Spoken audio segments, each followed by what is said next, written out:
Baik, Bismillahirrahmanirrahim. Assalamualaikum warahmatullahi wabarakatuh. Alhamdulillahirabbil alamin wassalatu wassalamu ala asrofil anbiya'i wal mursalin sayyidina wa maulana Muhammadin wa ala alihi wa sahbihi ajmain. Rabbi shrah li sadri wa yassir li amri wa hlul 'uqdatam min lisani yafqahu qawli. Rabbi zidni ilma warzuqni fahma waj'alni minas sholihin.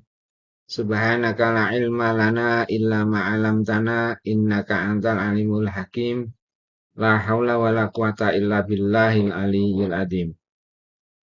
Oke, kita berjumpa lagi di panduan menulis review paper ilmiah di video yang ketujuh atau bagian terakhir dari tutorial panduan menulis review paper ilmiah dengan saya Dr. Dwi Prianta dari Digital Marine Operation and Maintenance Lab, Departemen Teknik Sistem Perkapalan ITS Surabaya.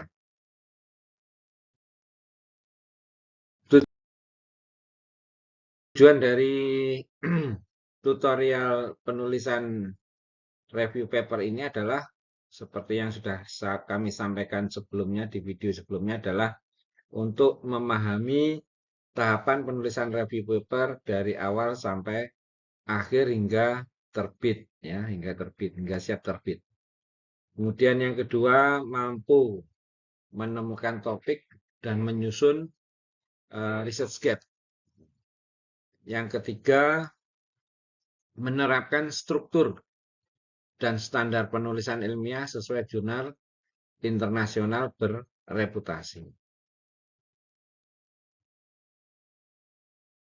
Nah, seperti yang saudara sudah lihat di video tutorial yang sebelumnya, video ini terdiri dari 7 bagian. Yang pertama mengenai review paper, yang kedua mengenai topik review dan helikopter view, kemudian yang ketiga mengenai research gap, yang keempat mengenai penulisan review paper, kelima dan keenam itu mengenai struktur dari review paper, dan yang terakhir adalah di video ini kita akan men-summary semua yang sudah kita jelaskan dalam bentuk checklist sebelum paper kita siap untuk dikirim.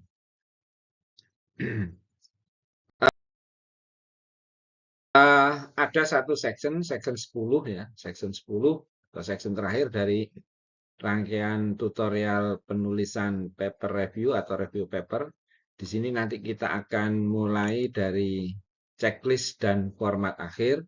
Ada 6 subsection yang akan menjadi bagian penjelasan detail dari checklist dan format akhir dari paper yang akan kita kirimkan. Nah, secara umum checklist dan format akhir ini kita akan memastikan atau kita akan membuat checklist atau kita pastikan bahwa bahasa yang dipakai, bahasa yang digunakan ini adalah dipastikan bahasa yang digunakan bersifat ilmiah dan ringkas. Kemudian tanpa kata-kata yang bertele-tele ya atau tidak relevan. Gunakan gaya penulisan bahasa yang harus mencerminkan ketelitian ya, dan objektivitas akademik. Kemudian checklist dan format akhir ini juga nanti kita coba perhatikan, kita berikan perhatian khusus di format referensi karena ada beberapa format referensi yang harus diikuti. Masing-masing jurnal memiliki preferensi dan standar sendiri dalam penulisan standar untuk mensitasinya. Misalnya ada yang pakai APA, ada yang IEEE dan seterusnya. Kemudian di checklist dan format akhir ini hendaknya kita nanti melakukan plagiarism and similarity check. ya, plagiarism dan similarity check. Ya, meskipun review paper merangkum banyak literatur, ya, penting untuk menyampaikan dengan kalimat sendiri dan tetap menghargai hak cipta penulis lain. Sehingga jika ini kita lakukan dengan baik, maka persentase plagiarisme dan similarity check kalau dicek di Identicate atau mesin pengecek yang lain itu memiliki level yang cukup rendah karena kita selain merephrase juga menulis dengan gaya bahasa kita sendiri. Nah, kemudian di bagian akhir ini juga diingatkan kita atau selama menulis review paper itu saudara-saudara, ibu bapak, mas mbak itu bisa menggunakan tools misalnya Grammarly. Saya sendiri memakai Grammarly Premium. Mendeley juga sering saya pakai. Turnitin bisa online ya, bisa online atau kalau di tes nanti bisa minta tolong ke bagian akademik yang khusus untuk mengecek similarity dari paper yang mau kita upload. Atau kalau sudah terbit, ya ini untuk apa? Untuk penilaian angka kredit itu biasanya kita juga melakukan pengecekan similarity dan plagiarism.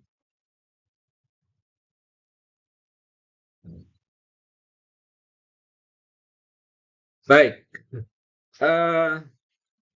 dari tujuan dan tahap finalisasi naskah, ini, maka hendaknya review paper yang bagus itu bisa gagal. Jadi review paper yang sangat bagus ini bisa gagal diterima. Kok bisa, Pak? Nah, karena apa? Karena ada beberapa sandungan. Sandungannya itu apa, Pak? Misalnya gaya bahasanya tidak ilmiah, ya, terlalu informal atau tidak runtut, misalnya. Makanya di slide-slide sebelumnya atau di tutorial sebelumnya kita buatkan urutan atau checklist apa yang harus ditulis, apa dulu yang harus ditulis, kemudian diikuti oleh paragraf berikutnya dan seterusnya. Nah, kemudian sandungan berikutnya apa, Pak? Format. Sandungan berikutnya itu adalah format. Nah, setiap setiap penerbit atau setiap jurnal atau setiap conference itu memiliki format yang harus kita ikuti apabila kita ingin submit paper kita. Ya, ini biasanya akan menjadi batu sandungan jika kita tidak mengikuti format yang sudah ditetapkan. Nah, kemudian batu sandungan berikutnya apa, Pak? Masalah plagiarisme dan similarity. Nah, ini perlu teknik sendiri untuk menulis. Ya, biasanya ya kita baca ya memang itu yang kita rujuk, tapi tidak semata-mata satu kalimat, satu frase atau satu kalimat atau satu paragraf itu langsung kita ambil mentah-mentah seperti itu. Ya, jadi kita harus melakukan refrase atau penulisan ulang dengan tidak mengurangi inti dari yang kita citasi. Nah, ini biasanya kalau level atau tingkat plagiarismenya cukup tinggi, ya, atau similarity-nya juga terlalu tinggi, ini bisa juga paper kita di reject.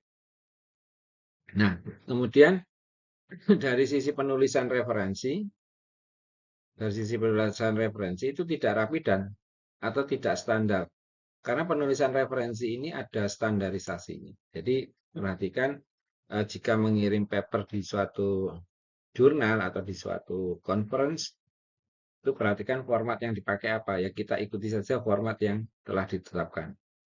Sehingga apa? Sehingga pada tahap ini tujuan dari tahap finalisasi ini, jadi finalisasi setelah kita selesaikan penulisan kita cek ya, adalah untuk memastikan bahwa naskah atau tulisan yang kita kirimkan itu layak secara teknis. Secara teknis itu layak, etis dan profesional, ya. Secara teknis layak, kemudian etis, memenuhi standar etika, kemudian profesional, ya. Dengan memperhatikan hal-hal ini, kita sebagai penulis bisa meningkatkan peluang naskah kita untuk bisa diterima di jurnal yang bereputasi.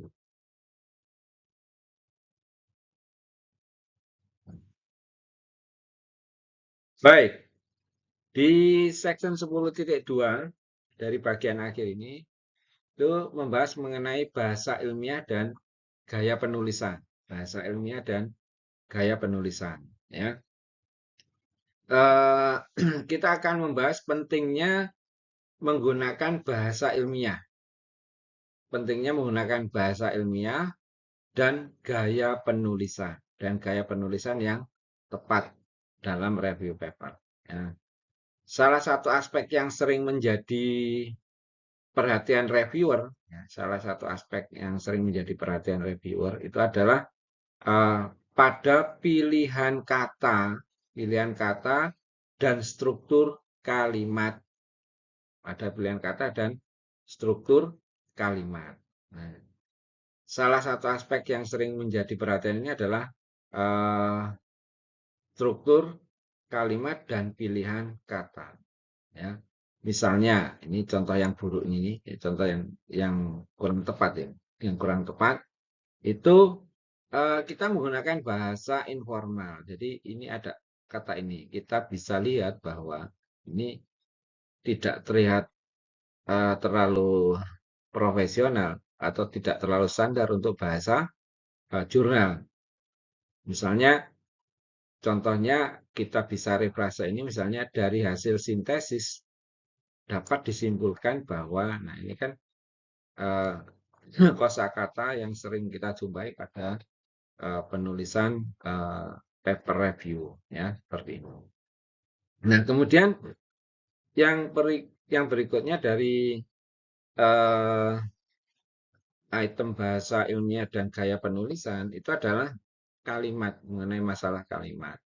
Sebaiknya kalimatnya itu harus kalimat yang efektif, ya. Kalimat harus efektif. Misalnya begini,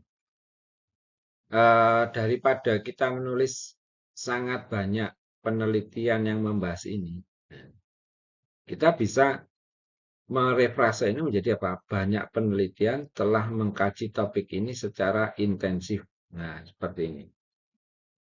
Nah, kemudian pemilihan kata juga penting. Pemilihan kata karena di setiap bidang ilmu, di setiap bidang topik bahasan tertentu ada kosakata yang ya memang spesifik untuk bidang tersebut, ya. Misalnya untuk teknik ya kita banyak memakai istilah teknik, ya. Banyak memakai istilah teknik, ya. Misalnya kita ingin menyatakan komponen mengalami kerusakan akibat kelelahan material. Ini kan jelas bahasa teknis. Ada apa? Objeknya apa? Komponen. Kemudian komponen ini kenapa? Mengalami kerusakan karena apa? Karena kelelahan material. Nah, di sini hanya disebutkan misalnya bagian ini rusak. Nah, seperti itu. Jadi intinya adalah apa? Intinya adalah selalu gunakan kalimat aktif sebisa mungkin gunakan kalimat aktif. Kemudian jelas, clear, ya. Jangan sampai membuat kalimat yang ambigu. Kemudian dan berkarakter akademik. Jadi kosakatanya itu adalah kosakata yang spesifik yang sering dipakai di bidang keilmuan yang sedang kita tulis, ya. Pak, bagaimana mengendalikan atau mencegah atau apa itu namanya menjaga agar tulisan kita itu sesuai standar yang ditetapkan. Nah, ini biasanya karena kalau paper itu dalam bahasa Inggris, ya, kalau paper itu dalam bahasa Inggris, kita bisa menggunakan bantuan ya, menggunakan bantuan. Di Microsoft Word itu kalau saudara cari di bagian tertentu ada fitur yang untuk mengoreksi grammar kita maupun eh, mengoreksi typo, adanya typo dalam penulisan bahasa Inggris. Juga masalah agreement, misalnya kalau subjeknya itu adalah ruler, nah nanti kata kerja atau to be-nya itu ya harus menyesuaikan. Nah itu biasanya kita banyak lemah di situ, yang tidak terbiasa menulis pakai bahasa Inggris. Nah, kita bisa pakai tools yang ada di Microsoft Word kalau kita mengetik pakai Microsoft Word, atau kita bisa pakai aplikasi misalnya Grammarly atau Quillbot ya, seperti itu. Ada versi tidak berbayar tapi dengan fitur yang sangat terbatas. Biasanya kalau saya menulis paper atau report teknis dalam bahasa Inggris, saya memakai Grammarly atau Quillbot yang premium.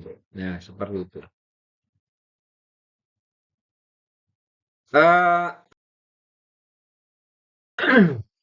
di section yang berikutnya, dari bagian akhir ya, kesimpulan, bukan kesimpulan, checklist ya, checklist.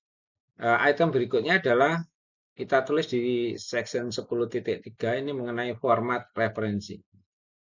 Format referensi. Nah, seperti yang sudah saya sampaikan, pada saat kita menulis review paper atau paper review, itu eh, paper atau makalah atau jurnal yang kita citasi itu ya sangat banyak sekali, bisa sampai 30, 40, kadang-kadang saya bisa sampai 50 paper. Itu saya review. Nah, tentunya apa yang sudah kita review ini, tentunya kembali lagi ke slide sebelumnya atau ke tutorial sebelumnya. Paper ini sudah merupakan saringan pilihan misalnya. Dari apa Pak? Misalnya flowchart Prisma ya. Nah, dari banyak referensi ini, atau banyak paper yang saudara sudah kumpulkan dan saudara review, itu saudara harus eh, kelola dengan baik. Kalau saudara ketik satu-satu, ya akan terjadi ketidakkonsistenan. Jadi biasanya saya memakai fitur otomatis dari kombinasi antara Microsoft Word dan database untuk uh, untuk mengumpulkan uh, artikel ilmiah. Saya biasanya menggunakan Mendeley. Saya biasanya menggunakan Mendeley. Ada juga yang terbiasa pakai Zotero sama atau EndNote. Ini yang ada di bawaan dari Microsoft Word misalnya. Nah, eh, ini sangat membantu sekali karena apa? Di aplikasi ini nanti kita tinggal pilih format referensinya itu ditulis dalam format apa? IEEE. Saya sering menulis di IOP. Nah, itu sudah ada standarnya, sudah ada template-nya, atau sudah kita tinggal memilih formatnya. Nanti paper yang kita upload atau yang kita database itu akan dengan sendirinya akan menyesuaikan dengan format yang kita pilih. Nah, tipsnya adalah pada saat kita menulis format referensi yang jelas, saudara harus mengikuti standar, atau style yang diminta oleh jurnal tersebut. Jadi pilih style yang sesuai jurnal. Misalnya APA ataukah IEEE ataukah Elsevier atau IOP atau Vancouver dan seterusnya. Nah, pastikan juga tidak ada duplikasi artikel. Artinya di referensi nomor 1 adalah artikel A, kemudian muncul lagi di referensi nomor 10 ada artikel A lagi. Nah, ini kita pastikan tidak ada duplikat. Nah, kalau kita memakai aplikasi Mendeley atau Zotero itu akan konsisten. Jadi begitu dia sudah muncul di nomor 1, kalau kita reference paper yang sama, maka dia akan tetap merujuk pada nomor 1 ya, akan tetap merujuk pada nomor 1. Kemudian semua kutipan itu harus muncul di daftar pustaka ya. Kemudian tidak ada referensi yang sifatnya broken atau tidak jelas. Artinya saudara mensitasi tapi tidak terbukti itu merupakan sumbernya dari sana. Itu termasuk broken reference ya, broken reference. Nah, seperti itu. Baik, baik. Di section yang selanjutnya, section 10.4 dari bagian akhir ya, dari bagian akhir itu adalah atau bagian apa? Checklist kita itu adalah masalah plagiarisme dan similarity check. Jadi ada baiknya kalau di kampus kita itu ada, kalau di Siskal itu ada apa?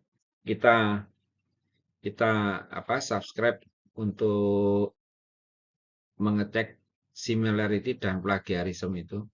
Ya, minimal kita cek dulu level similarity dan plagiarismenya. Ya. Nah, rule of thumb-nya bagaimana, Pak? Rule of thumb-nya adalah eh, untuk similarity itu rule of thumb-nya itu harus kurang dari 15 sampai 20%. Biasanya magic number-nya itu sekitar 15%. Jadi harus kurang dari 15%. Jadi tergantung jurnal atau tergantung eh, kalau conference itu nanti conference-nya mau diterbitkan di jurnal mana atau di proceeding yang berafiliasi dengan publisher mana. Nah, kemudian similarity per sumber, jadi similarity per sumbernya itu harus kurang dari 3 sampai 5%. Nah, kemudian untuk kutipan langsung, misalnya mengkut ya, kut langsung itu atau kutipan langsung harus diapit dengan tanda kutip dan disitasi. Jadi ada tanda kutipnya, kemudian ada sitasinya. Misalnya referensi nomor 1 atau pakai misalnya bagus 1998. Nah, seperti itu. Misalnya itu adalah kutipan langsung yang benar. Itu ada. Kemudian saudara juga perlu mencek lagi parafrase yang tidak efektif, ya. Parafrase yang tidak efektif, ya. Parafrase yang tidak efektif. Ya. Jadi kalau parafrasenya tidak efektif, maka kalimat yang kita quote dan kita parafrase itu tetap bisa terdeteksi sebagai plagiarisme. Nah, seperti itu. Tentunya ada banyak tools untuk mengkoreksi ini. Untuk mengkoreksi ini, biasanya yang standar itu adalah Turnitin.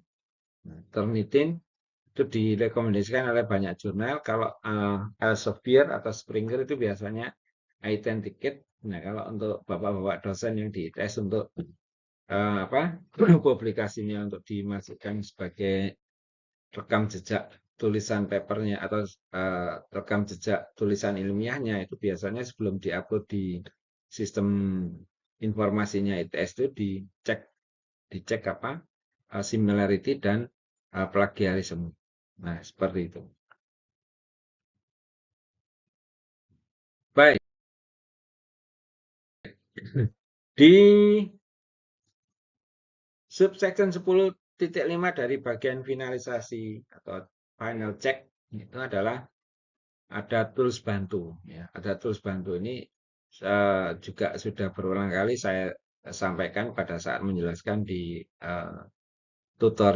video tutorial sebelumnya. Jadi pada tahap akhir penyusunan review paper, penggunaan tools yang tepat akan sangat membantu mempercepat dan menyempurnakan proses finalisasi naskah. Apa saja Pak? Misalnya ini lebih teratur ini. Kebutuhannya apa? Kalau kebutuhannya pemeriksaan tata bahasa, kemudian kekayaan atau keberagaman dari apa kata itu biasanya bisa pakai Grammarly. Nah, Grammarly bisa pakai Quillbot, nah, seperti ini. Apa Pak bedanya yang berbayar dan tidak berbayar? Yang tidak berbayar itu biasanya pilihan bagaimana sebuah frase itu di sebuah kalimat atau sebuah paragraf yang kita quote itu di rephrase itu terbatas. Nah, kalau yang premium itu kita bisa memilih standar rephrasenya itu apakah formal, apakah teknik, ataukah standar yang lainnya. Itu bisa kita pilih. Tapi kalau yang gratis itu biasanya kita cuma diberi satu pilihan saja. Seperti itu. Dan itu biasanya pilihan yang apa parafrasenya atau rephrasenya itu yang grade-nya sangat sangat apa rendah seperti itu. Nah, untuk manajemen referensi itu masalah pemeriksaan tata bahasa tadi ya. Nah, yang berikutnya adalah untuk manajemen referensi. Nah, untuk manajemen referensi ini seperti yang saya sampaikan, saya biasanya pakai Mendeley. Pak, saya tidak terbiasa pakai Mendeley, pakai Zotero boleh-boleh. Pak, saya tidak mau ribet nginstal Mendeley dan Zotero. Saya pakai EndNote yang ada di Word. Ya, silakan.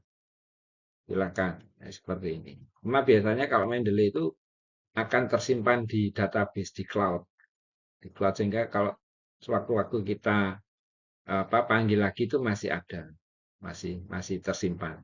Nah, kemudian untuk kebutuhan pemeriksaan plagiarisme nah, itu bisa pakai Turnitin, ini yang paling standar, dan iThenticated ini meskipun ada aplikasi atau software pemeriksaan plagiarisme yang lainnya ya. Nah, format akhir. Nah, format akhirnya ini di jurnal yang akan kita submit itu minta standarnya dalam bentuk apa formatnya? Apakah PDF, apakah Microsoft Word, ataukah dalam bentuk LaTeX ya, seperti itu. Nah, itu adalah tools-tools yang bisa kita manfaatkan untuk mempercepat atau untuk membantu kita mempercepat mengkoreksi kesalahan, untuk membantu kita memenuhi standar pemilihan kata, penulisan referensi, dan format-format lain yang harus dipenuhi. Nah, ini adalah checklist ya. Saya buatkan checklist di sini. Saya buatkan checklist final checklist sebelum kita submit misalnya. Kita mulai dari bahasa. Jadi penulisan bahasanya sudah ilmiah dan konsisten atau belum. Nah, ini kita bisa cek. Kemudian format referensinya bagaimana, sesuai gaya jurnalnya atau tidak. Kemudian similarity check dilakukan dengan dan memenuhi batasnya apa tidak. Nah, ini kita bisa melakukan checklist. Kalau ini oke, kita cek. Ini kita cek. Kemudian tabel, gambar, dan caption sudah rapi dan diberi nomor urut. Ya. Dan pastikan tabel, gambar, nomor tabel, nomor gambar, ya, caption itu muncul di body paragraf. Karena kalau tidak muncul nanti akan ada semacam benang merah yang putus. Biasanya misalnya data ini dapat dilihat pada tabel 1.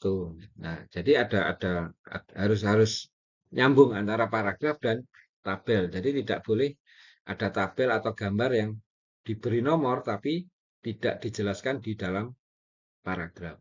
Nah, kemudian referensi. Ini yang barusan saya jelaskan. Semua referensi terhubung ke kutipan dan dalam teks. Nah, ini juga penting. Kemudian dokumen finalnya itu formatnya apa?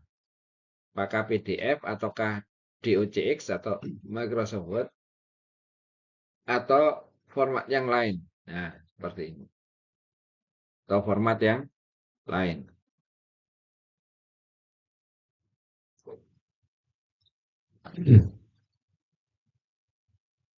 Oke, itu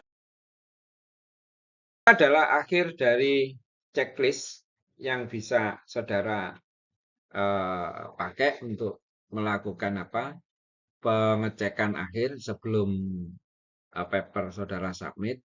Nah, di bagian akhir dari tutorial ini akan ada tugas, ya, akan ada tugas. Tugasnya sudah saya posting di Learning Management System kita atau di My ITS Classroom, ya, di mata kuliah masing-masing. Saudara bisa akses.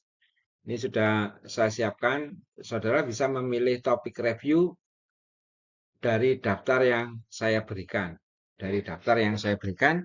Atau, Pak, saya itu sudah menyiapkan materi atau topik yang saya itu sudah mengumpulkan materinya sudah lama. Apakah ini boleh saya teruskan? Silahkan. Silahkan. Jadi, apa yang saya cantumkan di web atau yang ada di My ITS Classroom itu eh, sifatnya sebagai inspirasional dan sebagai bahan latihan sebelum saudara menulis real paper review, ya, sebelum menulis real paper review. Nah, syukur-syukur di latihan ini saudara sudah mulai menyiapkan materinya, topiknya saudara pilih. Nah, sehingga dengan adanya ini saudara sudah mulai fokus untuk memulai penulisan disertasi atau penulisan tesis saudara yang dimulai dari review paper. Nah, review paper ini nanti biasanya kita akan letakkan di chapter 2 di tesis atau disertasi kita. Nah, kemudian eh, saya juga berikan contoh apa penulisan review paper dari banyak bidang ilmu. Ada berapa? Ada 20-an lebih itu contoh review paper. Nah, dari situ nanti saudara bisa lihat di masing-masing contoh yang saya berikan itu ada lebih dari 30.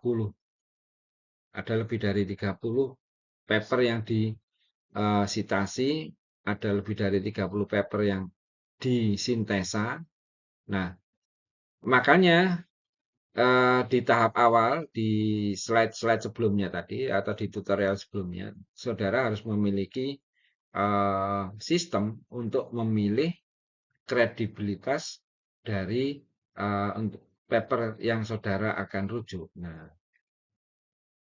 toolsnya adalah Prisma Flowchart, ya. Prisma Flowchart, saudara bisa memanfaatkan itu sebagai sistem untuk memilih dan memilah paper awal sebelum kita review lebih dalam. Nah, seperti ini, melakukan pencarian dan penyaringan literatur. Kemudian kalau sudah selesai, ini saya beri waktu sekitar 3-4 minggu. Pak, kok terlalu mepet? Ya tidak, oh ini latihan saja 3-4 minggu. Kalau di real penulisan disertasi, saudara kan harus mengerjakannya mulai semester 1, ya.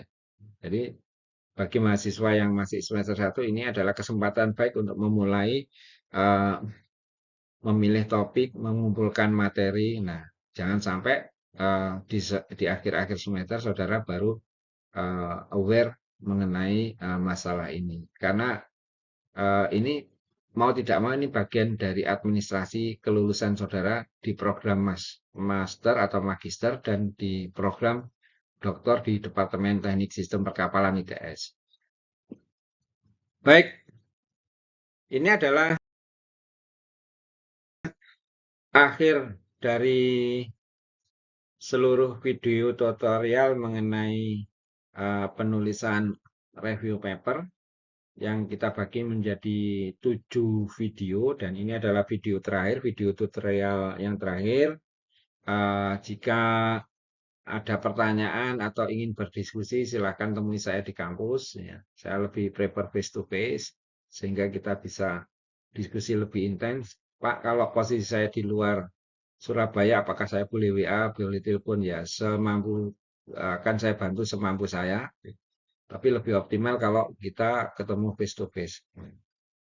Baik, semoga apa yang saya sampaikan ini bisa menjadi bekal dan bisa bermanfaat untuk dan bisa membantu penulisan review paper saudara-saudara sekalian dan bisa menjadikan milestone dari studi saudara itu menjadi paling tidak kalau bisa lebih cepat, kalau tidak ya sesuai dengan timeline. Nah, untuk itu agar apa yang sudah kita pelajari barokah, bermanfaat dan bisa kita gunakan sebaik mungkin. Mari kita berdoa, eh, doa penutup majelis ya, atau kita biasa sebut dengan doa penutup majelis. Subhanakallahumma wa bihamdika asyhadu an la ilaha illa anta astaghfiruka wa atubu ilaik. Wassalamualaikum warahmatullahi wabarakatuh.